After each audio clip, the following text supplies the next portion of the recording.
The elders would later say that this was the moment the scales of destiny tilted. At the sealing ancient village, where Wang Qiang still struggled with grievous wounds, and Sun Feiyang watched from the sidelines, a duel meant to humble Chu Feng had already spiraled beyond anyone's expectations.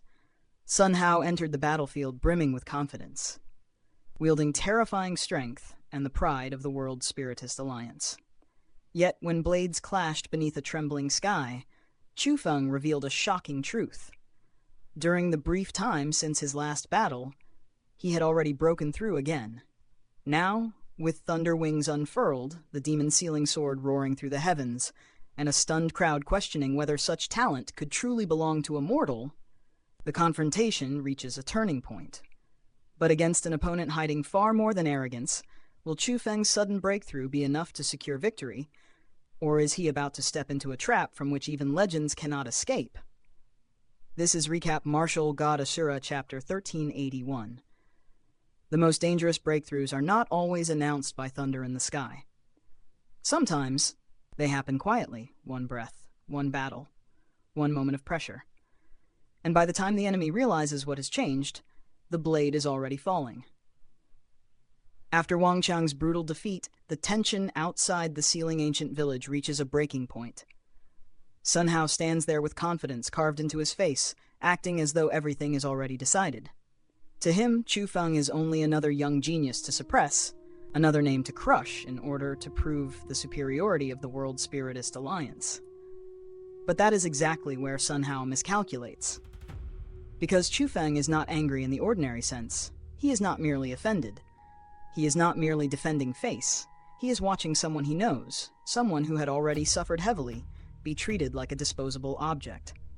And in the world of martial God Asura, that kind of cruelty often awakens something far more dangerous than pride. Sun Hao explains his actions with a smug sort of logic. Wang Qiang had offended his younger brother, so punishment was natural. And defeating Wang Qiang also served another purpose. It was meant to show Chu Feng that the opponent he had once overcome was nothing special. In Sun Hao's eyes, if Chu Feng could defeat Wang Qiang, then Sun Hao could do the same even more easily. This is not just arrogance. It is a deliberate attack on Chu Feng's dignity. Sun Hao is trying to shrink Chu Feng's achievements. He wants to turn Chu Feng's previous victory into something meaningless. And more importantly, he wants everyone watching to believe that Chu Feng is not as extraordinary as they imagined. But Chu Feng has no interest in trading insults. His response is simple. If Sun Hao wants a battle, then let the battle begin. This is an important moment for Chu Feng's character. He does not waste energy defending his reputation with words. In the cultivation world, reputation is not protected by argument. It is protected by power, by action, by whether your Dao heart trembles when someone stronger stands before you.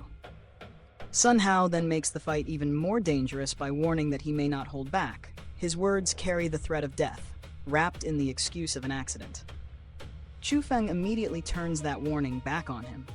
If Sun Hao is allowed to kill, then Chu Feng asks whether he too may kill without blame. And here, the true shadow over the battlefield is revealed. Sun Hao is not the only danger. Behind him stands Sun Feiyang, an older and stronger figure from the World Spiritist Alliance. Chu Feng understands the rules of power very clearly. A fight between juniors is one thing, but if an elder interferes at the decisive moment, then fairness becomes nothing more than decoration. Sun Feiyang claims he will not interfere. He declares that the younger generation may decide life and death by their own ability. On the surface, this sounds honorable, but in Xianxia, such promises are always heavy with suspicion. Still, the battlefield is cleared. The villagers step back. The space opens. Everyone understands that the next collision will not be a simple exchange between youths. It will be a contest of status, talent, backing, and killing intent. Then, from the edge of consciousness, Wang Qiang's weak voice reaches Chu Feng. Despite his terrible injuries, Wang Qiang is still aware. He warns Chu Feng not to underestimate Sun Hao. This small moment matters more than it first appears. Wang Qiang may be strange, crude, and difficult to read, but his warning proves he recognizes real danger. Sun Hao is not merely a loud young master, he truly has strength. Chu Feng's next concern is not himself. It is Wang Qiang. He realizes that if the fight begins while Wang Qiang remains nearby, even the shockwaves could destroy him. At this level, martial power is no longer just fists and blades. It is pressure, wind, spiritual force, and destructive aftermath. A helpless injured person near such a battle is like a leaf beside a heavenly tribulation. So Chu Feng asks Sun Hao to move him away. Sun Hao agrees, but in the cruelest way possible. He uses a wave of force to throw Wang Qiang back toward the villagers, yet the force is laced with enough violence to worsen his wounds. Wang Qiang coughs blood, and the old village chief quickly catches him and begins healing him. Chu Feng says nothing, and that silence is colder than shouting. This is the kind of silence that comes before a blade leaves its sheath. Sun Hao continues to provoke him, calling Wang Qiang worthless and asking if Chu Feng is ready to be beaten. But Chu Feng only smiles. That smile is not confidence for show. It is killing intent hidden behind calm. Even Sun Feiyang notices something wrong. As an experienced expert, he can sense that Chu Feng's mood has shifted. The boy in front of them is no longer simply accepting a challenge. He is preparing to punish. Sun Hao, however, is blinded by his own superiority. He believes he already understands Chu Feng's strength. According to what he knows, Chu Feng's real cultivation should be rank 5 martial king, with some special means that raises him to rank 7. Even with heaven-defying battle power, Sun Hao believes that level is still beneath him. And on paper, he has reason to think so. Sun Hao is a rank 9 martial king. His battle power allows him to fight above his realm. His true combat strength reaches the level of a rank 2 half-martial emperor. That is not ordinary genius territory anymore. That is the realm where talent begins to bend the rules of cultivation. He attacks first. The martial skill he unleashes is a powerful rank 9 technique, a legacy connected to his grandfather. The wind-rolling, cloud-destroying slash. The name itself carries the image of a storm tearing through the heavens, and the force behind it is worthy of that reputation. Wind surges. Clouds scatter. The battlefield trembles beneath a technique designed to overwhelm opponents before they can even stabilize their aura. For the crowd, this attack is terrifying. Many of them have seen Chu Feng display monstrous ability before, but this is different. Sun Hao's opening strike is already at a level that ordinary martial kings can only look up to. Even with Chu Feng's talent, the gap appears too great. And this is where the chapter's title begins to reveal its meaning. Chu Feng does not panic. He does not dodge in desperation. He does not respond with a complicated technique. Lightning gathers. Thunder armor already marks him as someone tied to a terrifying bloodline power, but now wings of lightning spread from his back. With that, his cultivation rises again, not to rank 7, to rank 8 martial king. This changes everything. In cultivation battles, one level can be the difference between humiliation and survival. But for someone like Chu Feng, whose battle power already crosses multiple levels, one breakthrough is not just one step forward. It multiplies the danger he represents. A rank 8 martial king with the ability to challenge 3 levels above himself can now stand on the same true battle tier as Sun Hao. That is why Sun Hao's confidence begins to crack. Chu Feng draws the demon sealing sword, a dark royal armament carrying an ominous force, and with one heavy slash, he answers the storm. The contrast is beautiful in a brutal way. Sun Hao uses a grand martial skill, roaring with inherited prestige and violent wind. Chu Feng uses a weapon slash, direct and merciless, filled with demonic pressure and killing force. When the two powers collide, Sun Hao's technique cannot hold. The black crescent of Chu Feng's slash cuts through the storm like a night blade, splitting a heavenly gale. The martial skill that had seemed so terrifying moments earlier is torn apart before everyone's eyes. This is more than a clash of techniques. It is a clash of assumptions. Sun Hao assumed that his information was accurate. He assumed Chu Feng's ceiling was already known. He assumed that his own rank and background guaranteed victory. Chu Feng destroys all 3 assumptions with a single swing. The force continues toward Sun Hao, and for the first time, Sun Hao must treat Chu Feng as a real threat. He draws his own royal armament and counters with a blade strike of his own, barely stopping the attack before it reaches him. To weaker spectators, the exchange is almost impossible to follow. They cannot clearly see every movement, but they can feel the result. The ground shaking, the air exploding, the violent energy ripples spreading through the battlefield. And among the crowd, The younger geniuses who once looked down on Chu Feng are forced into a painful realization. There are geniuses. And then there are monsters standing beyond the normal scale. The Zhou siblings who had once provoked Chu Feng now understand the difference between being praised in one corner of the world and standing among true heaven-defying talents. Their pride is not shattered by words. It is shattered by witnessing a battle they could never enter. Sun Hao finally demands to know whether Chu Feng had hidden his cultivation. This is the heart of the chapter. Because Chu Feng's answer is calm enough to be insulting, he says he didn't hide anything. He simply broke through. Just like that. No grand announcement. No long seclusion. No heavenly phenomenon described for all to admire. A breakthrough happened in the narrow span between battles, almost as if pressure itself had sharpened him into a higher realm. For everyone watching, this is unbelievable. Chu Feng had only recently fought Sun Lei and the Huang siblings. The time between then and now was far too short for an ordinary cultivator to advance. In the world of martial cultivation, breakthroughs usually require accumulation, comprehension, resources, opportunity, and sometimes a life-or-death trigger. But Chu Feng is not ordinary. His breakthrough suggests that his foundation had already been near the edge. Perhaps the previous battles, the pressure from stronger enemies, and the boiling rage inside him became the final spark. This is one of the most classic Xianxia patterns. When a cultivator with a firm Tao heart is forced into danger, the crisis becomes fuel. For Sun Hao, this is disastrous. Before the fight, he believed he was bullying someone beneath him. Now he is facing someone whose battle power can match his own, and emotionally, the balance is even worse. Sun Hao is arrogant, provoked, and increasingly uncertain. Chu Feng is angry, focused, and carrying the moral weight of Wang Qiang's suffering. In martial stories, that difference matters. A shaken heart weakens the blade. A focused killing intent sharpens it.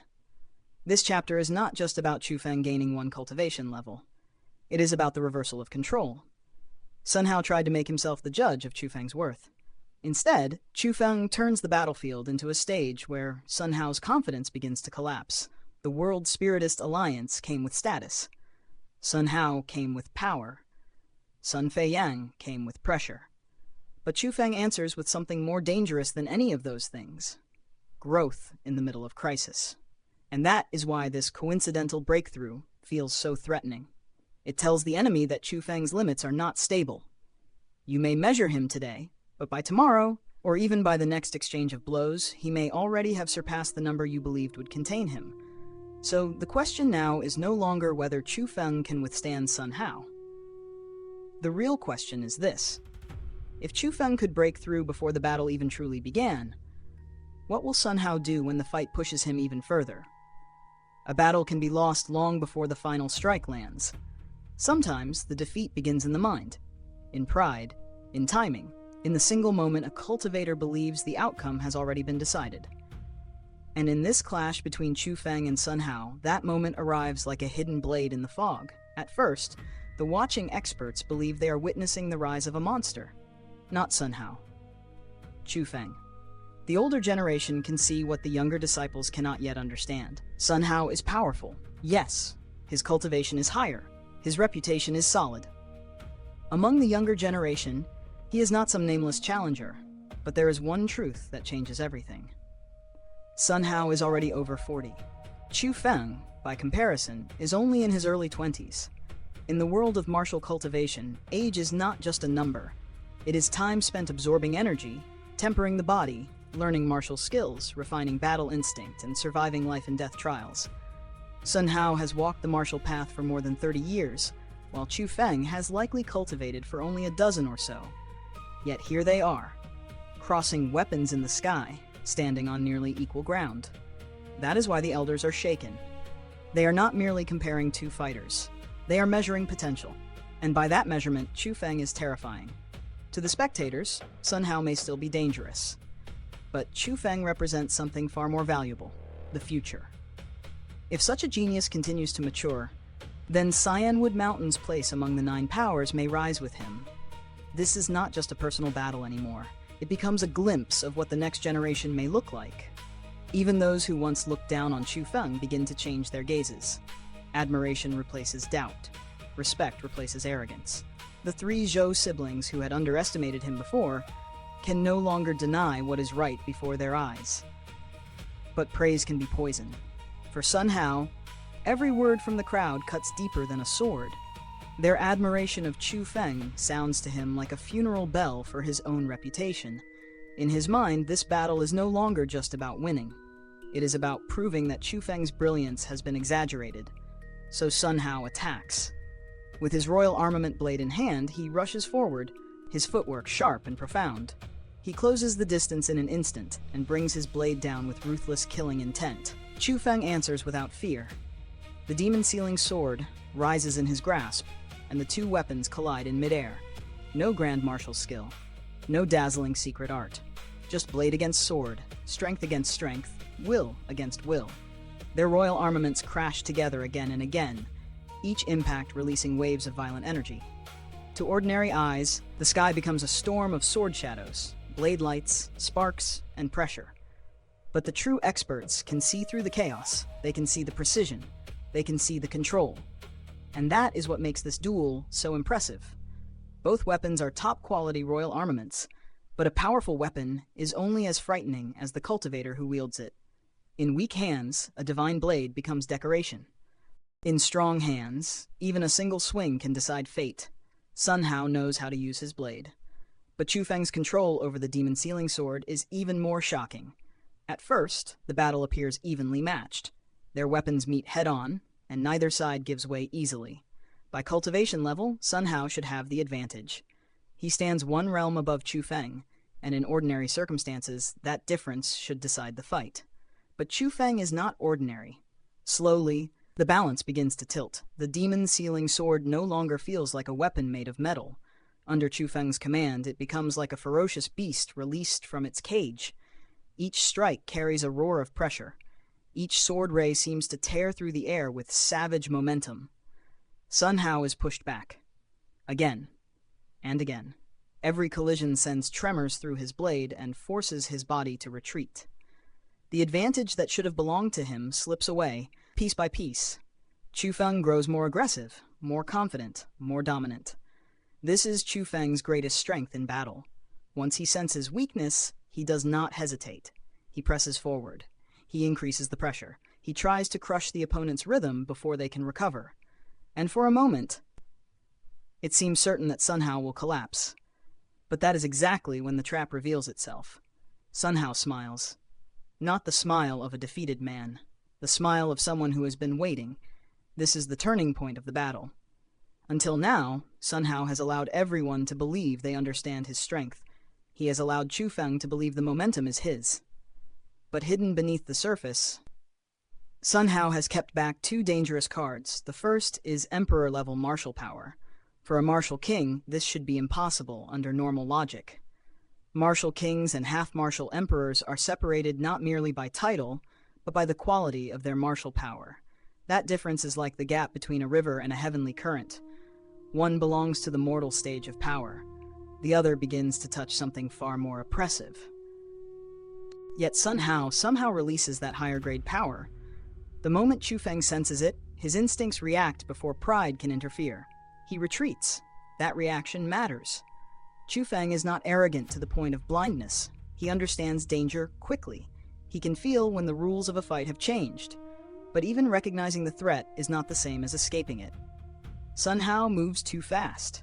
His blade erupts with new force, and his attacks come crashing down with terrifying speed. The entire battle reverses in a breath.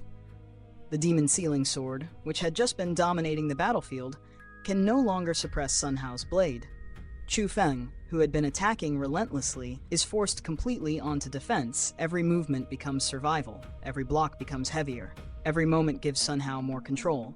And then the second hidden card becomes clear. Sun Hao is not merely using Emperor-level martial power, he is also using a taboo blade martial skill. This is important because not all martial skills are the same. Some release energy outward, some strengthen the body, some create illusions, flames, lightning, or pressure. But a weapon-specific taboo skill is different. It does not simply add power. It transforms the relationship between cultivator and weapon. A taboo blade martial skill allows a blade user to draw out a level of control and killing force that ordinary techniques cannot match. It is difficult to learn, rare to obtain, and even rarer to master. And Sun Hao has mastered it. That is why his blade suddenly feels so different. Earlier, his control was already impressive, now it becomes almost flawless. The blade no longer seems like something he is holding. It becomes an extension of his intent, a channel for his fury, and a trap designed to leave Chu Feng no breathing room. This reveals something crucial about Sun Hao. He is not just a brute, relying on cultivation level. He is cunning. He understands timing. He deliberately concealed his true method, allowed Chu Feng to gain momentum, and then revealed his hidden strength when Chu Feng was most committed to attack. In battle, that kind of timing can be more dangerous than raw power, because the most devastating strike is not always the strongest one. It is the one that lands when the opponent has already stepped too far forward. Chu Feng realizes the danger immediately. He understands that he has underestimated Sun Hao, not because Sun Hao is stronger in a simple way, but because Sun Hao has changed the entire structure of the fight. Emperor-level martial power increases the foundation. The taboo blade martial skill sharpens the weapon control. Together, they create an explosive shift in battle power. And worst of all, Sun Hao gives Chu Feng no opportunity to respond. That is the true cruelty of this situation. Chu Feng may have many techniques, he may have frightening talent, he may possess methods that ordinary disciples cannot imagine, but none of that matters if he cannot create the space to use them. A martial skill is not just about knowing it. It requires timing, it requires breath, it requires an opening. Right now, Chu Feng has none. Sun Hao's attacks are too fierce, too continuous, too oppressive. Chu Feng must devote everything to defense. If his attention slips for even a moment, the blade may break through. If he tries to force a counterattack, he may expose a fatal weakness. This is how a superior battle rhythm becomes a cage. And now, the title of this moment becomes clear, an inevitable crushing defeat. Not because Chu Feng lacks talent, not because his demon-sealing sword is weak, not because Sun Hao was always better, but because Sun Hao has seized the timing, the pressure, and the initiative all at once.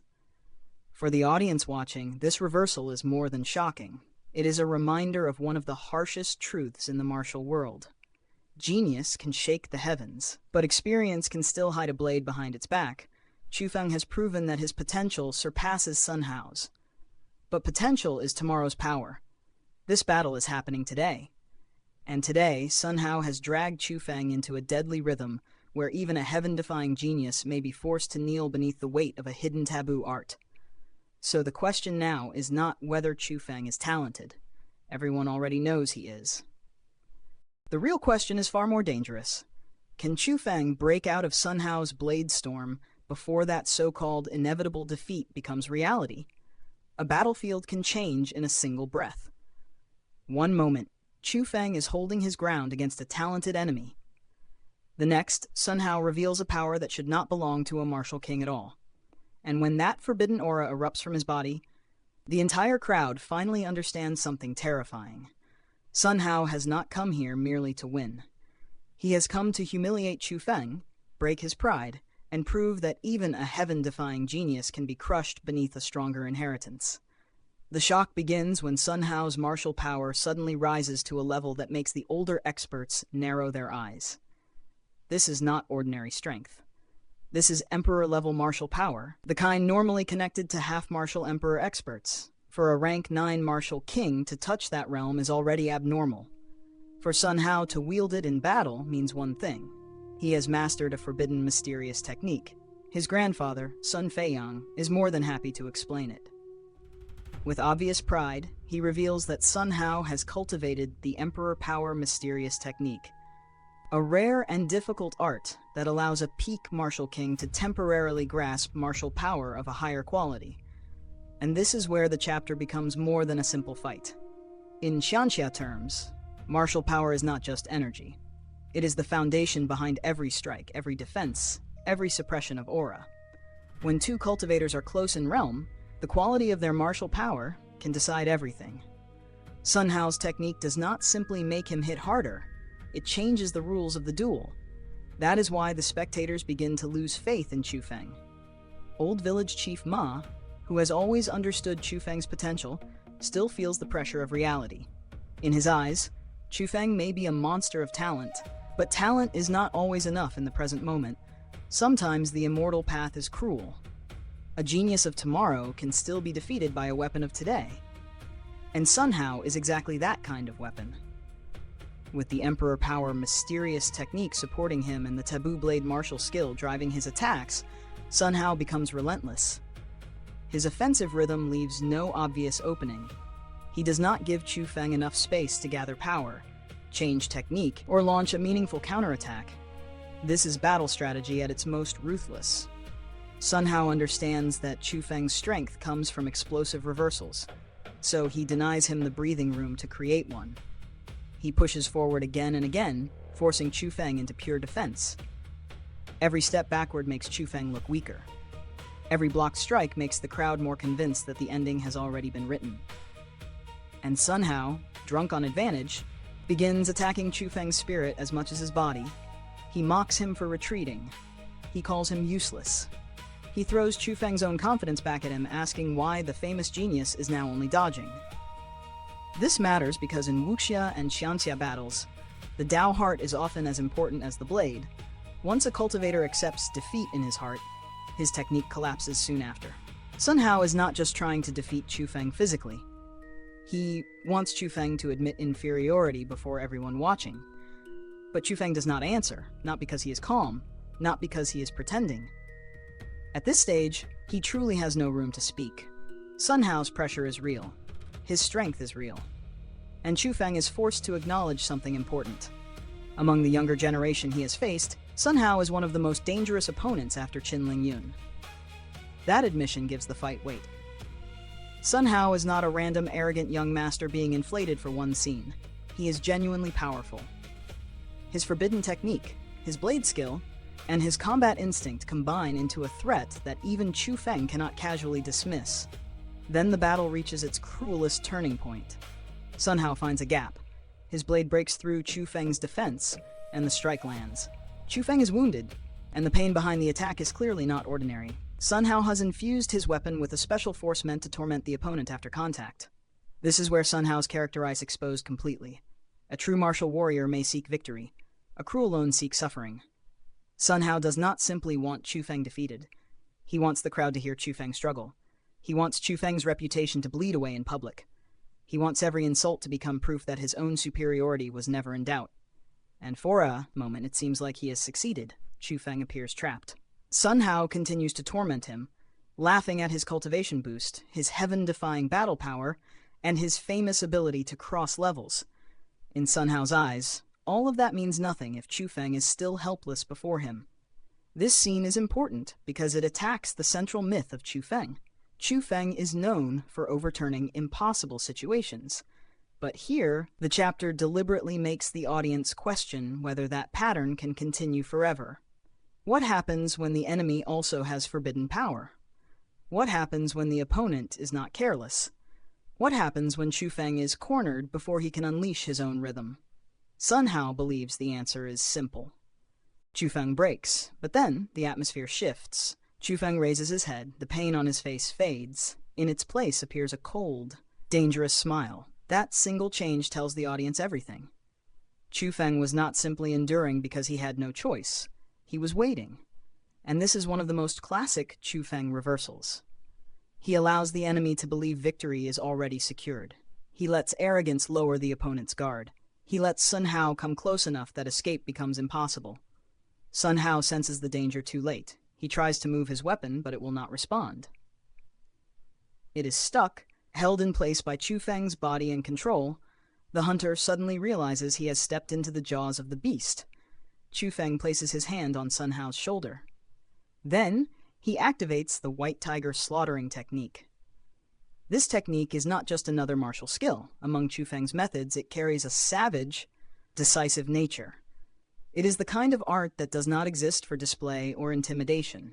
It exists to end a threat at close range. A white radiance erupts. The battlefield is swallowed in brilliance. And when the light fades, the result is undeniable. Sun Hao's left arm and shoulder have been destroyed. In one instant, the person who was laughing, insulting, and dominating the duel has been crippled by Chu Feng's counterattack. This ending is powerful because it completely reverses the emotional structure of the chapter. For most of the fight, Sun Hao controls the pace, the crowd's expectation, and even the psychological pressure. But Chu Feng controls the final distance. He turns his own suffering into bait. He transforms a moment of apparent defeat into the opening for a devastating strike. That is the difference between talent and battle wisdom. Sun Hao has strength, inheritance, and arrogance. Chu Feng has endurance, timing, and the terrifying ability to gamble with his own body when victory demands it. But this victory is not clean. It is not simple.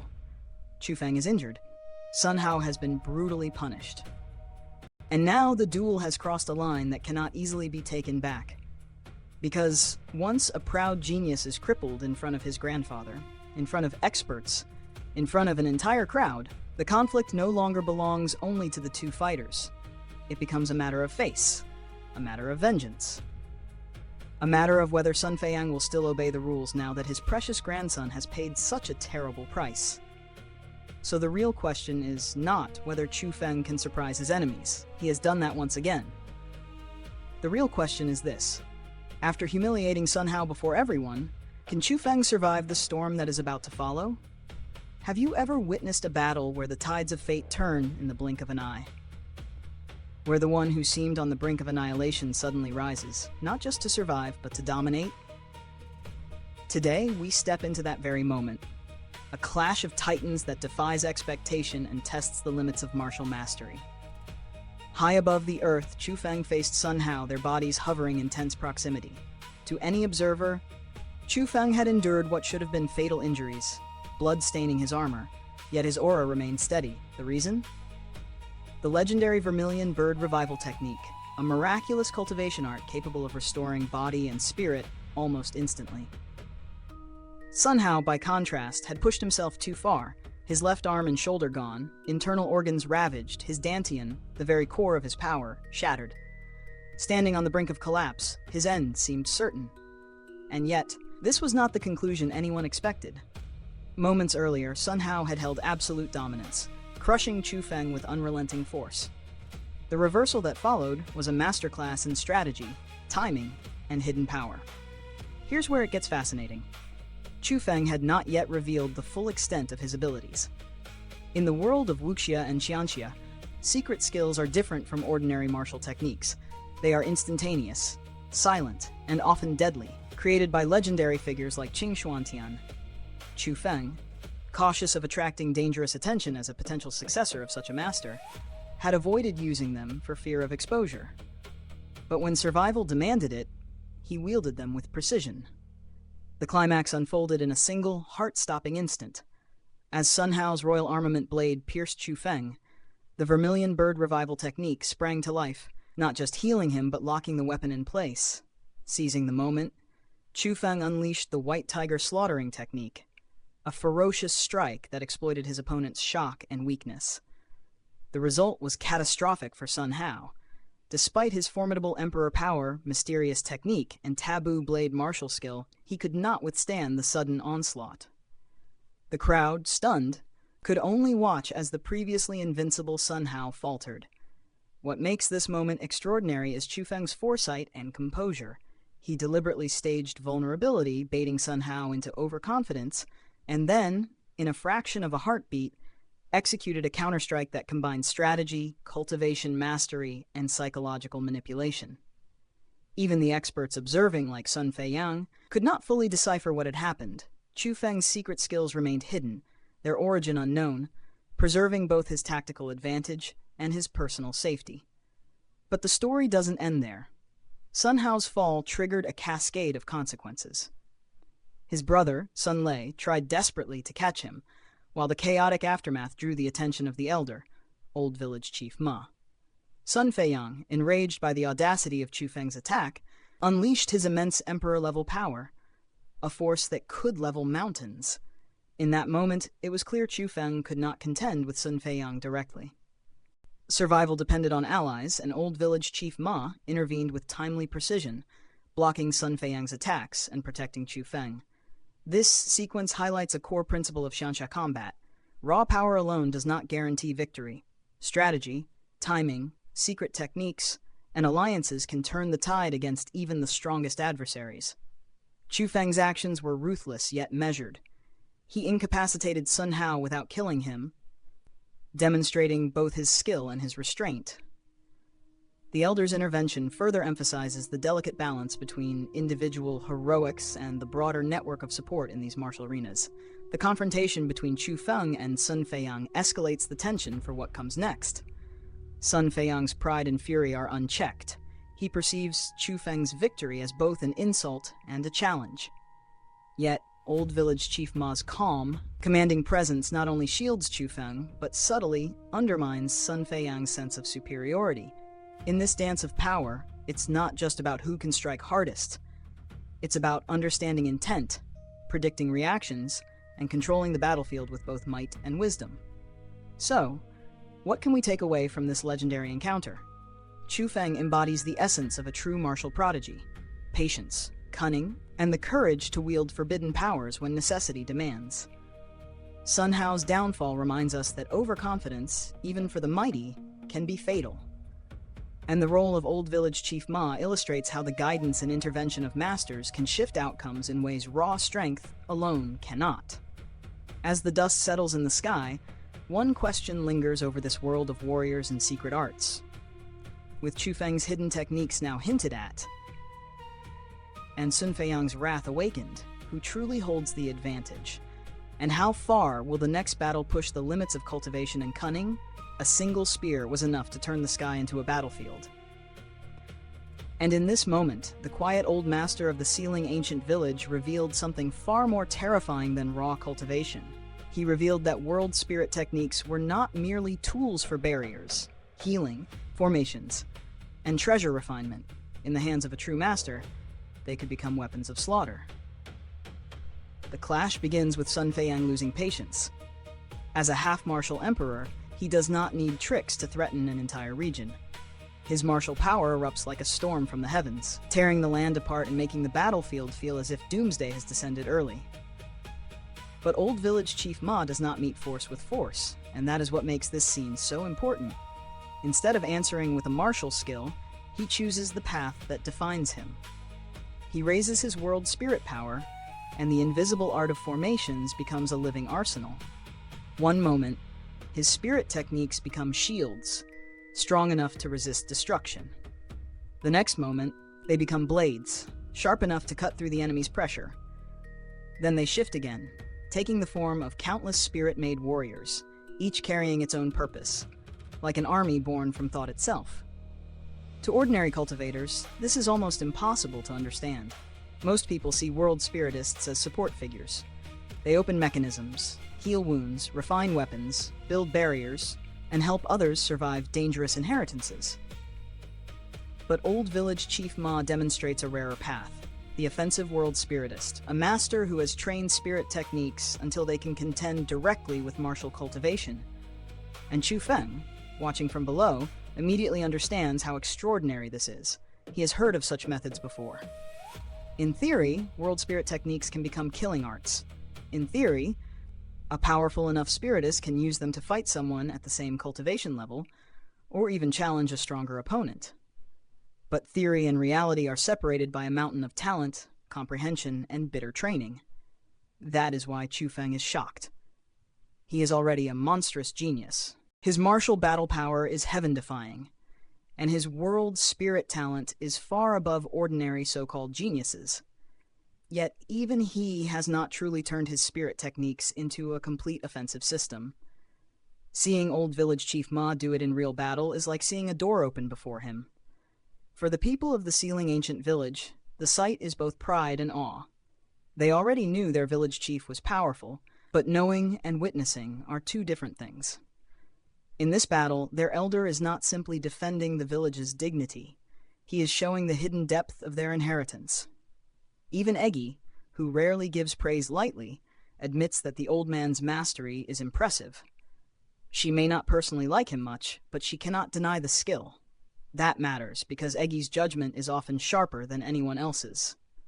If she recognizes the technique, then the method is genuinely rare. This leads to one of the most important internal moments for Chu Feng. He begins to wonder when he himself will be able to fight this way. This is not just greed for power. It is the instinct of a cultivator who refuses to be limited to one path. Chu Feng already has martial skills, secret skills, battle experience, and terrifying instincts. But to him, every system of power is a possible weapon. If world spirit techniques can become blades, then why should he only use them as shields? Eggy explains the problem clearly. In this world, most spiritists focus on practical arts: defense, medicine, healing, mechanisms, and refinement. These fields are valuable, and they bring status. But slaughtering techniques are different. They are harder to learn, harder to preserve, and far less commonly taught. In other words, the knowledge exists, but it is rare. And even when someone possesses it, they are unlikely to share it. This is a very Xianxia problem. Power is not just about talent. It is also about inheritance. A genius without access to the right method can only go so far. That is why ancient legacies, forbidden arts, and hidden techniques shape the fate of so many cultivators. But Chu Feng's answer is exactly what makes him Chu Feng. If he cannot obtain such a technique from others, then he will create one himself. At first, that sounds arrogant.